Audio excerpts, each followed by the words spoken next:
이 사도 바울 이분은 기독교 역사상 가장 위대한 그리스도인으로서 평가를 받습니다. 그가 그런 평가를 받을 수 있는 이유가 뭘까? 일단은 두말할 필요 없이 그의 개인적인 신앙관 때문입니다. 그는 원래 예수 그리스도와 그분의 교회를 대적했던 인물이었습니다. 그런데 그러던 그가 예수 그리스도와 정면으로 충돌을 하고 난 이후에 그의 인생이 180도 바뀌게 되죠. 예수 그리스도를 대적했던 자가 이제는 그리스도를 위해서 평생을 살아가게 됩니다. 이 사도 바울의 이런 모습을 볼 때 바로 이런 것이 한 그리스도인으로서의 개인적인 삶에 대한 정당한 평가의 방식이 아닐까 생각합니다. 하지만 이 사도 바울이 위대한 그리스도인으로서 평가를 받는 또 하나의 이유가 있습니다. 그것은 그의 사역입니다. 그의 선교 사역의 전력 때문입니다. 사도 바울은 그가 만난 예수 그리스도와 그분의 복음을 전파하는 일에 평생을 쓰죠. 특별히 그는 3번에 걸친 공식적인 선교 여행을 갑니다. 이 선교 여행, 정말 역사의 길이 남을 만한 기념비적인 사건이었습니다. 일단 한번 상상을 해보자고요. 그 시대에 뭐가 있었는가? 지금처럼 전화기가 있었는가? 차가 있었는가? 인터넷은 말할 필요도 없고 지금처럼 좋은 나이키 신발이 있었는가? 좋은 옷과 기타 생활 필수품들이 있기를 하나? 아무튼 이런 거 하나 없는 그 시대에 유럽의 절반을 휘젓고 다녔던 그를 상상해 보셨는지. 그런데 그거 아십니까? 그랬던 그가 그 당시 유럽의 지도와 판도를 완전히 바꿨다는 사실. 한때 히트를 쳤던 책 있죠. 시오노 나나미가 쓴 로마인 이야기. 참 잘 쓴 책이고 상당히 좋은 책입니다. 하지만 제가 그 책을 읽으면서 거기에 간간히 나타나는 기독교를 향한 비판적인 시각, 특별히 사도 바울이 행했던 이런 일들에 대한 언급조차 없고 그 영향력이 미미했다고 평가를 하지만 알만한 사람들은 다 압니다. 그가 유럽의 판도를 완전히 바꿨습니다.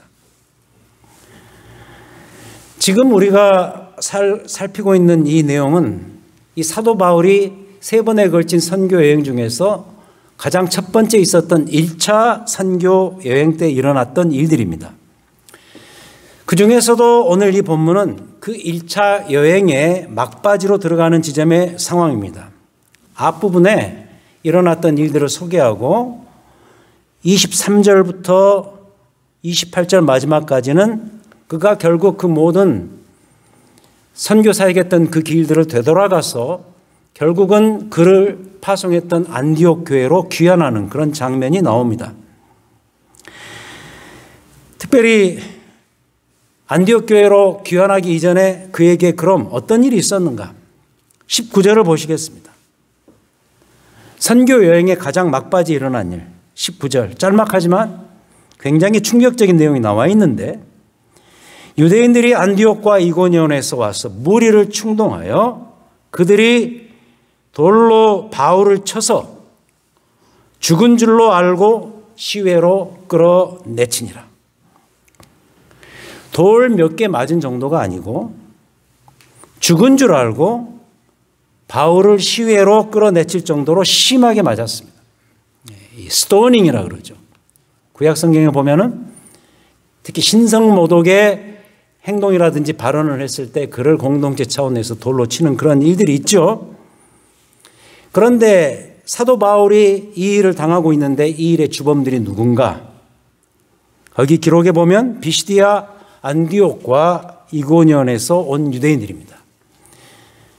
이 비시디아 안디옥과 이고니온은 제가 앞에서 몇 차례에 걸쳐서 사도 바울이 선교를 하고 복음을 전파했던 그 장소고, 거기에서 많은 사람들이 그의 복음을 듣고 예수 그리스도를 구주로 영접하고 그리스도인 되었던 그런 장소인데, 거기에 있었던 극렬 유대주의자들이 아주 질긴 사람들인데 여기까지 쫓아와서 원정 와서 바울의 복음 전파를 방해하는데, 어떻게 방해하죠? 집단적으로 돌을 던져서 바울을 죽이려고까지 했을 정도로.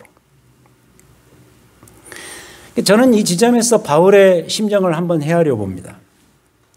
바울이요, 과거에 어떤 적이 있었냐면, 사도행전 8장에 나오죠.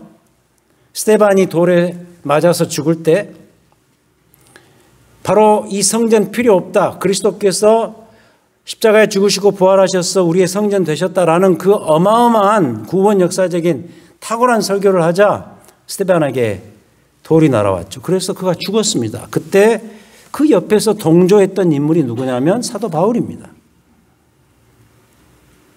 그 동조의 심정이 증폭되어서 그는 그 기회를 타서 아예 주의 교회를 박멸해 버리려고, 잔멸한다는 표현을 거기서 쓰죠. 한마디로 그 발본색원이라고 그러죠. 뿌리채 없애버리려고 위협과 살기가 등등한 채로 북쪽에 있는 다메섹까지 원정 박해를 떠났던 그. 그런데 그랬던 그가 이제는 그때의 스데반처럼 예수 그리스도의 복음 때문에 돌을 맞고 있다는 거죠. 기막힌 반전이 아닙니까? 여러분, 이런 게 다 뭐예요? 이런 것이 바로 복음이 가져다주는 한 인생의 실제적인 반전과 변화의 모습들이 아닐까요? 그러므로 복음은 이와 같이 돌을 맞으며 확장됩니다. 환대를 받는 복음도 있지만 돌에 맞는 복음도 있습니다. 그런데 신기한 일은 무엇인가? 도리어 돌에 맞는 복음이 더 위대하고 힘이 있다는 사실입니다. 그래서 이런 것이 어쩌면 복음 자체가 가지고 있는 놀라운 역설적인 특성이 아닐 수 없습니다. 여러분, 우리도 그렇습니다. 누군가가 미운 말을 해요. 그러면 그 사람이 믿죠. 왜 믿습니까? 그의 입에서 나오는 그 말 때문입니다. 그 미운 말 때문입니다. 그렇다면 여기에 이 사람들이 바울의 일행을 미워하는 그 이유도 같습니다. 바울이 미워지는 이유는 무엇인가? 그의 입에서 거침없이 나오는 신종 언어들 때문인데, 그 말들은 다 이 사람들 입장에서는 도저히 받아들일 수 없는 입장의 말들이었습니다. 바로 복음이죠. 여러분, 우리도 그러지 않습니까? 예수 그리스도의 복음이 한때 미웠던 적이 있습니다. 그럴 때는 다 믿습니다. 교회도 믿고, 예수 그리스도는 더 믿고, 목사도 믿고, 다 미워요. 저 사람들 왜 저러나? 왜 저렇게 난리나? 이러면서. 그런데 중간에 놀라운 반전이 일어나요. 그 미웠던 복음이 갑자기 예뻐지기 시작합니다.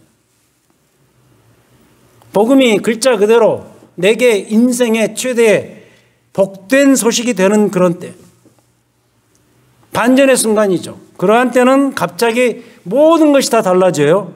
복음이 예뻐지니까 다른 것도 함께 다 예뻐집니다. 이런 게 뭐냐? 이런 게 바로 한 신앙인의 인생 반전의 모습인 거예요. 그리스도인이 누군 줄 아세요? 여러분들이 그리스도인이라고 자처하신다면 그리스도인은 누구냐? 이 반전의 경험을 반드시 해야 되는 자예요. 좋게 말해볼까요? 한 자연인으로서. 성경에서 말하는 좀 네거티브하게 들리는 표현을 빌려볼까요? 죄인으로서. 자연인, 죄인으로서. 그렇게 살아가다가 그리스도와 충돌한 이후에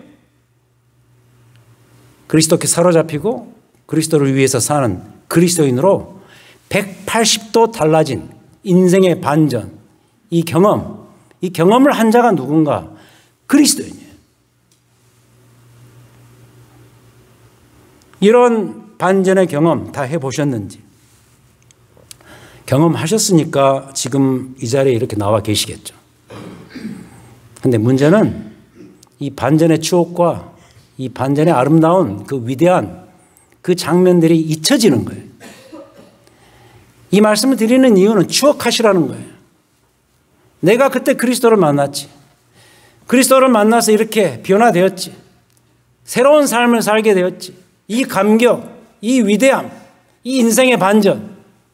잠시 잊고 살았는데 세상의 세파에 휩쓸려서 살다 보니 잠시 잊혀졌는데 예수 믿는 것이 그토록 값어치가 있고 대단한 것이었는데 지금은 그 가치가 떨어지는 뭔가 이상한 이 시점에 다시 이 자리에 나와서 이런 말씀을 듣는 이유는 인생 대반전의 경험을 한 그 축복과 은혜가 얼마나 놀라운 것인지 다시 한번 추억하시라는 거예요. 기억하시라는 거예요. 신앙은 기억이에요. 구약 성경 보면은 이스라엘 백성들에게 항상 기억하라 그래요. 너의 조상 아브라함 때부터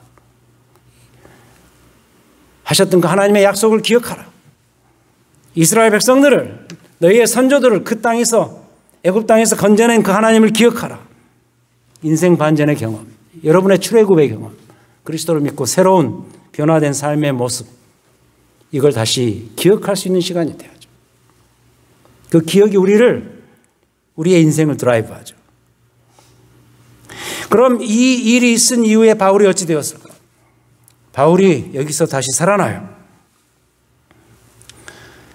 바울이 다시 살아났다는 것은 뭘 의미하는가? 이렇게 바꿔 말할 수 있어요. 그가 가지고 있었던 복음이 다시 살아난 거예요.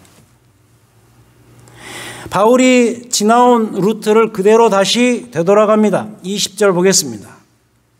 바울이 제자들이 둘러섰을 때 바울이 일어나 그 성에 들어갔다가 이튿날 바나바와 함께 더베로 가서, 이 행로를 보세요. 더베로 가서 복음을 그 성에 전하여 많은 사람을 제자로 삼고 루스드라와 이고니온과 안디옥으로 돌아가서, 제가 지도를 보여드리면 좋겠지만 그냥 지도 굳이 펴 않더라도 왔던 길에 다시 돌아가는 거예요. 그런데 이 장소들이 별로 안 좋은 추억의 장소들이에요. 물론 그 안에서 회당에서 탁월한 설교를 해서 복음을 받아들인 수많은 사람들이 있었지만 동시에 아까 여기에서 쫓아온 사람들이 있었잖아요. 바울에게 돌팔매질했던 그 사람들이 있었던 도시, 다시 그리로 가는 거예요. 안 좋은 추억의 장소들이에요. 그런데 그 루트를 따라서 이 사도 바울이 다시 되돌아갑니다. 그럼 이유가 있지 않겠어요? 왜 다시 되돌아갔을까? 22절에 그 답이 나옵니다. 제자들의 마음을 굳게 하여 이 믿음에 머물러 있으라고 권하고. 첫 번째 이유, 제자들의 마음을 굳게 하여 이 믿음에 머물러 있으라. 전도에서 이미 그리스도인 된 그들의 믿음이 행여나 더 연약해지지 않도록 당부하기 위해서 거기에 들렀고요. 그 다음 두 번째 이유, 하반부인데, 또 우리가 하나님의 나라에 들어가려면 많은 환난을 겪어야 할 것이라. 이 두 번째 이유가 더 큰 것 같아요. 우리가 하나님 나라에 들어가려면 많은 환난을 겪어야 할 것이라. 다시 말해서 환난과 박해, 당위성의 문제입니다.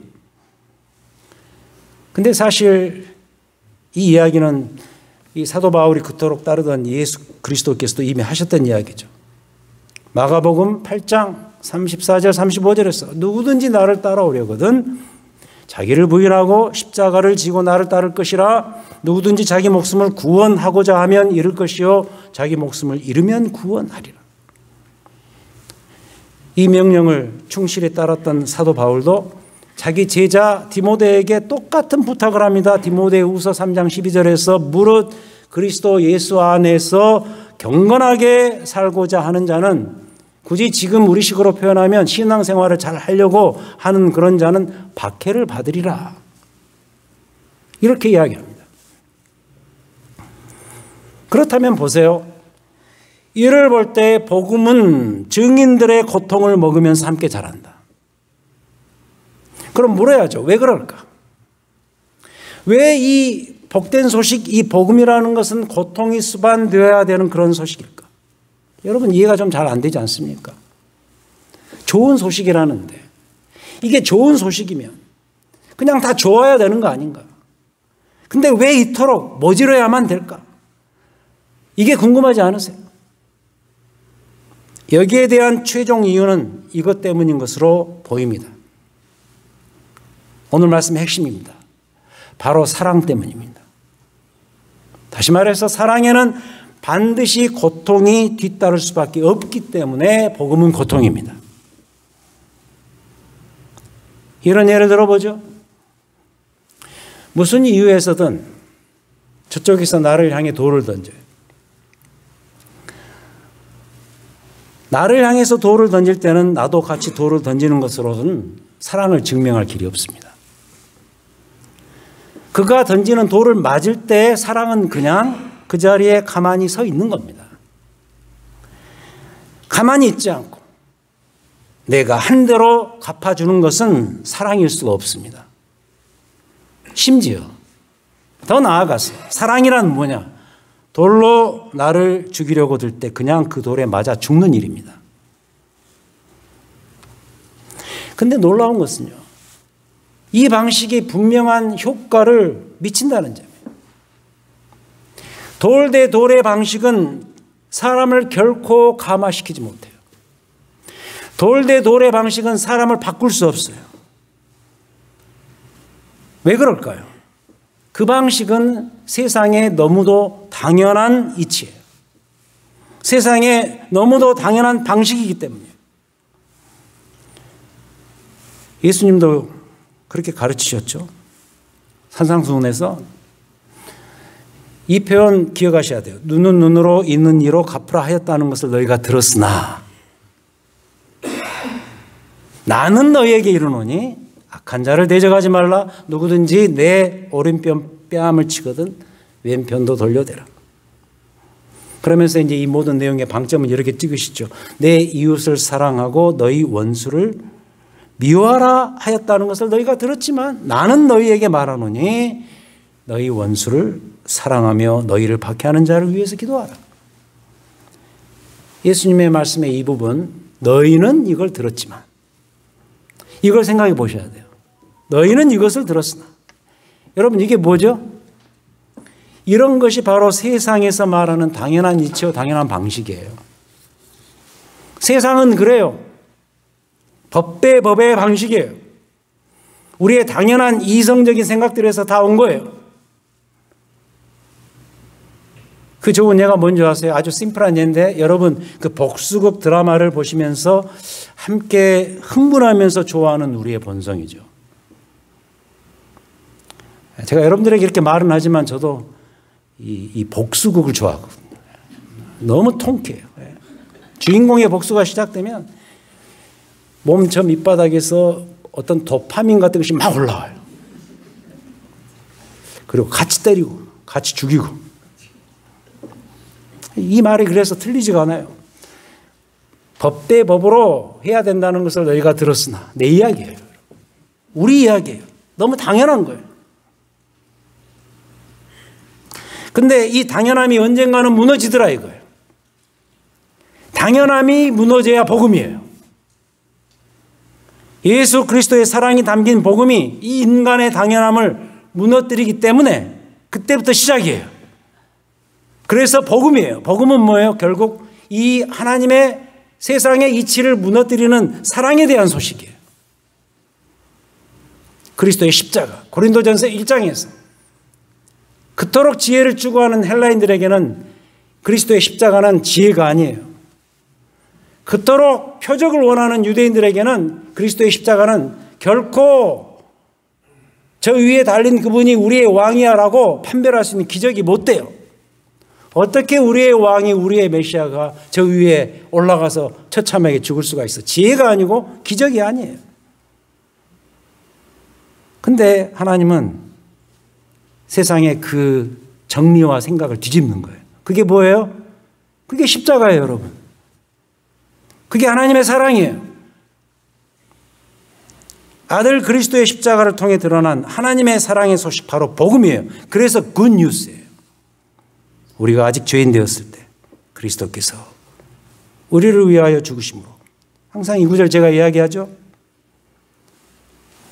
우리 한 거 봐서 죽으신 것이 아니라 여전히 죄인일 때 우리가 스스로 개선할 수 없는 그런 형편에 있을 때, 여전히 죄인일 때 우리를 위해서 죽으심으로써 하나님께서 우리에 대한 자기의 사랑을 확증하셨다.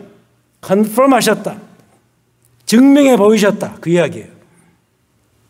근데 이게 복음이에요. 복음의 효력은 그래서 반드시 복음의 증인들의 희생을 필요로 해요. 복음의 전진은 돌을 던질 때 그 돌을 맞아줄 희생을 필요로 해요. 근데 그 일을 지금 누가 하고 있죠? 사도 바울이 하고 있습니다. 우리 대신에 그가 지금 해주고 있는 거예요.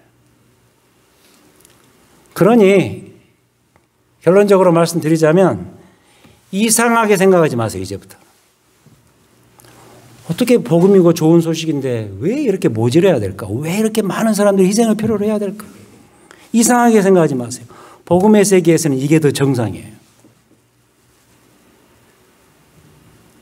이것이 바로 한때 스데반에게 돌을 던졌지만 지금은 돌을 맞고 있는 바울의 심정일 거예요. 하나님의 사랑이 사무친 거예요. 하나님의 사랑이 그 고압선을 타고 내 몸을 완전히 태워버린 거예요. 그러니까 이렇게 할 수 있는 거예요. 여러분. 이와 같이 희생이 없으면 감동도 변화도 없는 거예요. 여러분. 간디가 했던 말이 있죠. 희생 없는 종교는 의미가 없다. 종교는 권력이 되면 안 돼요. 희생을 해야 돼요. 종교가 종교다우려면 그 안에 반드시 희생이 뒤따라야 돼요. 이건 우리가 세상 살아가면서 똑같이 느끼는 바죠. 부모의 내리사랑이 왜 그토록 감동적일까요? 부모의 헌신적인 희생이 그 안에 담겨져 있기 때문이에요. 자식을 위해서라면 뭐라도 빼주고 싶은 것이 부모의 심정 아니에요. 저도 그런 생각을 해보죠. 내 자식 위해서 내 목숨을 내놓아야 된다면 정말 두말 없이 단숨에 내놓을 수 있을 것 같아요.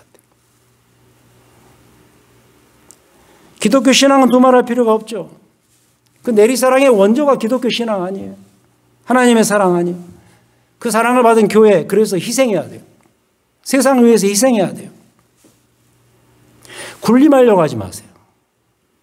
요새 이상하게 미국도 그러고 한국 기독교들이 이상하게 온갖 채널을 동원해서 유튜브 동원해서 세상에 군림하려고 하고 정치적으로 앞장서려고 하는데 교회 아니에요, 여러분. 그건 희생해야 돼요.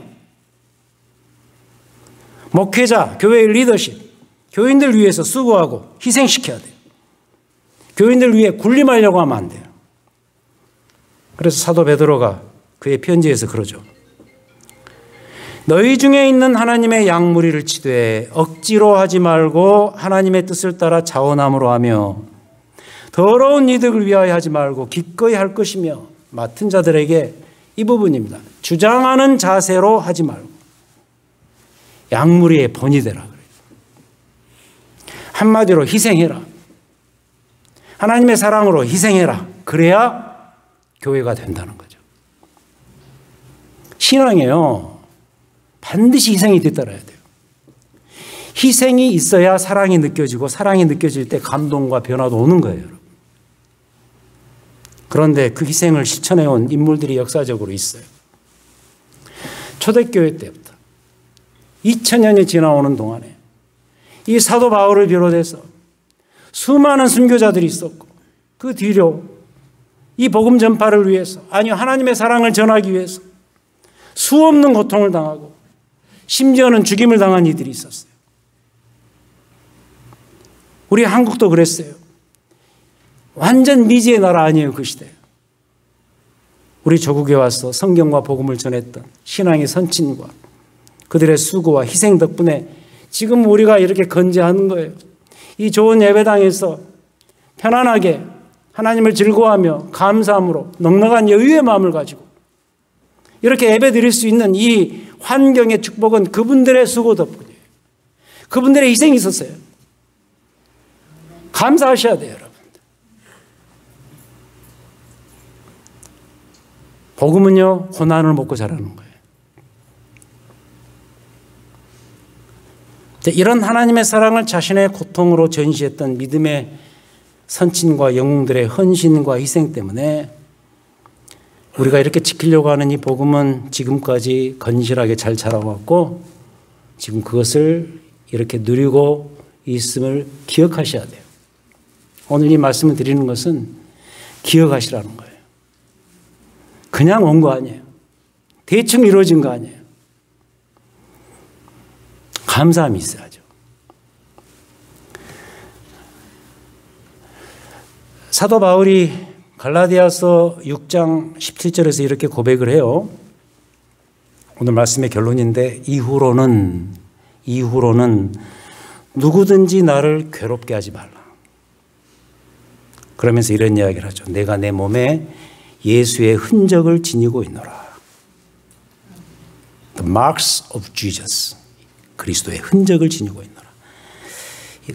이 구절이 갈라디아서에 나와요. 이 갈라디아는 여러분 그 성경을 보실 때마다 그 편지를 그 성경을 누구를 대상으로 썼는가를 꼭 기억하셔야 되는데 이 갈라디아서는 글자 그대로 갈라디아 교회를 향한 편지였어요. 근데 그 갈라디아가 어딘 줄 아세요? 여기에요, 여기. 이 부분이에요. 이 갈라디아 지역이 어딘가 뭐 북갈라디아서, 남갈라디아서 해서 논란이 많습니다만 저는 개인적으로 남갈라디아서를 지지합니다. 그래서 지도에 보면은 이 부분이에요. 딱 여기에요. 비시디아, 안디옥, 뭐 이고니온, 더베 딱 이 부분이에요. 터키 중앙부. 그럼 보세요. 갈라디아서는 바울의 이런 행적, 특히 바울이 극렬 유대주의자들에 의해서 핍박을 당하고 특히 돌에 맞았던 그 장면들을 지켜보았던 사람들이에요. 안 봤더라도 이 소식에 대해서 알고 있는 사람들이에요. 근데 바울이 비어있는 사이에 다시 말해서 이 본문의 이 뒷부분에 나오는 것처럼 다시 이 통로로 이 경로로 돌아가서 안디옥으로 다시 돌아가잖아요. 안디옥에 돌아가 있는 그 사이에 은혜의 복음을 인간의 율법적인 복음으로 변질시켜버린 어떻게 보면 이 최초에 받았던 복음을 배반했던 그런 지역이 이 갈라디아 그 안에 있는 이 거짓 선생들이라는 그곳을 향해서 갈라디아서 이 편지를 썼어요. 그렇다면 보세요.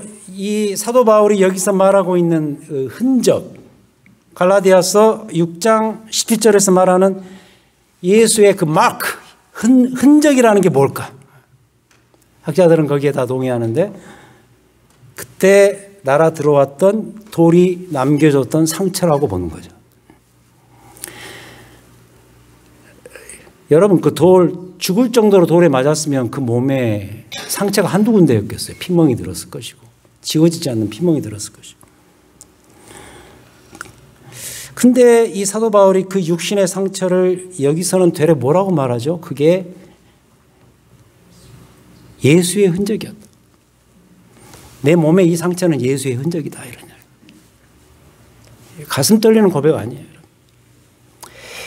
이 그리스도의 복음 때문에 얻었던 상처, 그래서 그것은 결국 그가 갖게 되었던 예수의 흔적인 거예요. 이런 도전을 드리고 싶어요. 여러분 이런 흔적을 갖고 계시는가? 뭐 가셔서 문신을 새기라는 이야기 아니에요. 예수의 흔적, 예수 그리스도 때문에, 그리스도의 복음 때문에 여러분의 몸과 마음에 난도질을 당했던 그 흔적이 있는가? 왜 이런 말씀을 드리냐면 우리가 전반적으로 너무 이기적이에요. 신앙생활도 이기적으로 해요. 되게 피해가 되면 신앙이고 뭐고 교회고 뭐고 이럴 수 있어요. 예수 때문이 아닌데도 내 자존심을 건드리는 이야기 한마디에 분노하면서 달려드는 우리가 아니에요.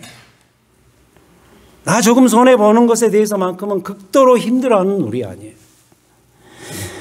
이런 내 모습, 내 본질을 볼 때 예수 그리스도의 그 흔적을 갖고 사는 일이 좀 요원해 보이긴 하지만 적어도 여러분들이 아까 그 인생 반전의 경험을 했을 때를 추억하시라는 거예요.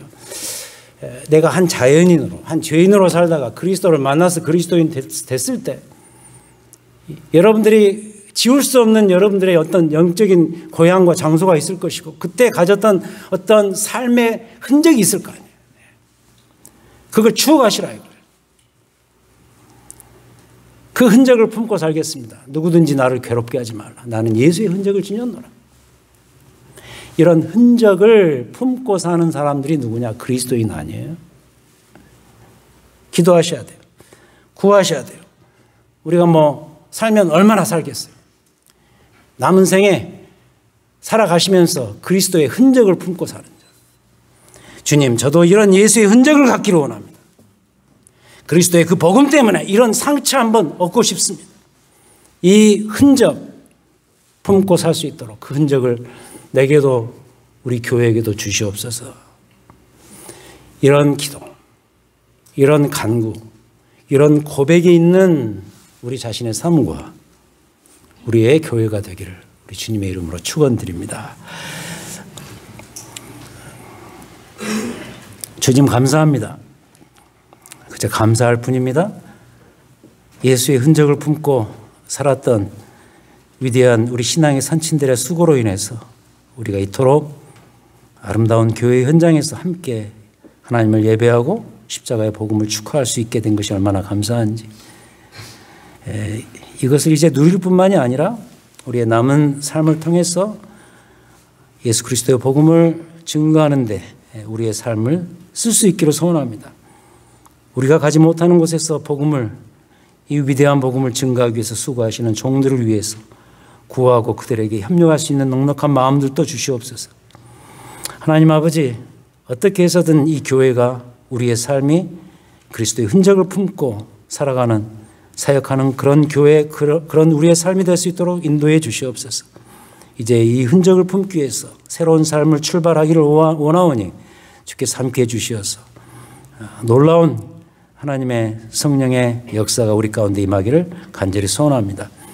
우리에게 이 십자가의 사랑을 전해주신 우리 구주 예수 그리스도의 이름으로 간절히 기도하였습니다.